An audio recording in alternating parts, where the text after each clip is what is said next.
It's not the first time I felt this heartache. It's not the first time I felt my world shake. Alright, hi guys, it's Skiez here today.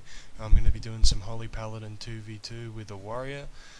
Warriors in my guild, Darren. Our first comp we're going to be versing today is going to be Rogue Warrior. One of the main things with Rogue Warrior is they're always going to go for a Smoke Bomb burst. They're always going to be using Colossus Smash at the exact same time they're using Smoke Bomb, and it depends if you're versing Fury or Arms as to how intense the burst is. So the first thing you'll see me do is jump down, and I'll basically try and juke the rogue sap, which means I'm going to try and run to the opposite side of where I think the rogue is. Fortunately the rogue does get me, but then to counter this, my warrior is spread right away from my rogue. Basically when the rogue pops now, he's going to be so far away from the warrior that my sap will have ticked off. Now the rogue opens up on me here and puts me into a kidney shot and pops a smoke bomb on me. The warrior's popped his burst and I know I'm in trouble here, so I'm going to pop my bubble.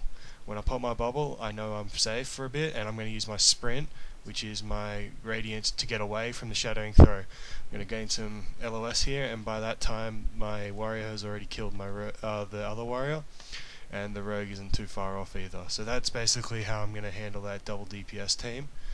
There's other ways, but that's the method that me and my warrior have found most effectively. That's about it for that. Next team we're versing, this is mid-game, it's Mage Rogue. We're usually always going to try and pressure the rogue here, because if you're pressuring a rogue, the rogue's not going to drop, but the mage isn't going to be a very viable target either. So we're pressuring the rogue here, and I think we switch for a quick kill on the mage. The mage drops, but one thing about Mage Rogue is they're incredibly resilient, and they can come back at any time with incredible bursts, which you see here. However, we do manage to get back up, and you're going to see me keep running over and back over the crypt.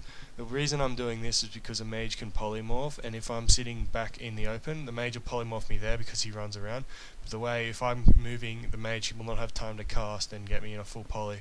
So you're going to see the rogue get really low here, but the mage puts me in a deep freeze, and I pop my guardian just to be sure that my warrior is not going to drop. Rogue manages to sneak off here. He pops a vanish, and we're thinking he's going to reset again. I see the mage over in the corner here out in the open, which is a very bad move. I'm going to hodge the mage here, stopping him from peeling my warrior. My warrior is going to be able to reach the rogue. I'm going to put in a holy shock there offensively, and we're going to drop the rogue. And the rest is the mage is just going to drop here.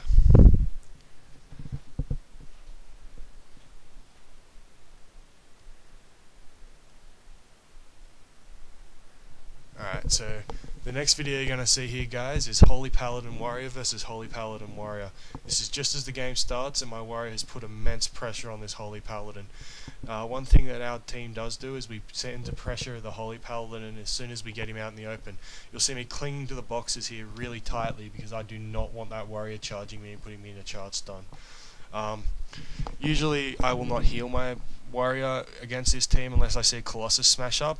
You see me sprinting over here with Radiance to put a hodge onto our Pally healer, because I see their warrior is getting very low. This time I noticed that the Paladin has used his trinket, but I don't really have anything else to interrupt with. I've put my kick on cooldown. However, the warrior does have a fear, but he's not going to use it there because my hodge has just come off and I put a hodge. Paladin's out, and the warrior is back at full health nearly. My warrior though has not dropped at all. I know that he'll tell me if he's going to shield wall, and we haven't used any significant cooldowns this fight thus far. You'll see me dip down there, and that's just to stop the charge stun while I'm moving back. I'm going to play out an offensive now because we're really in a good position here. This Holy Paladin's casting right in my face. You'll see a fear go off here. The Paladin's kicked in the fear, and the warrior's just going to drop like that. Usually a good method of fear bombing with a warrior paladin team is to fear with the kick. It's a 4-second lock that the paladin can't bubble out of the fear either. So it basically makes them sit in a 4-second fear. That's all I've really got today, guys. I'm hoping to release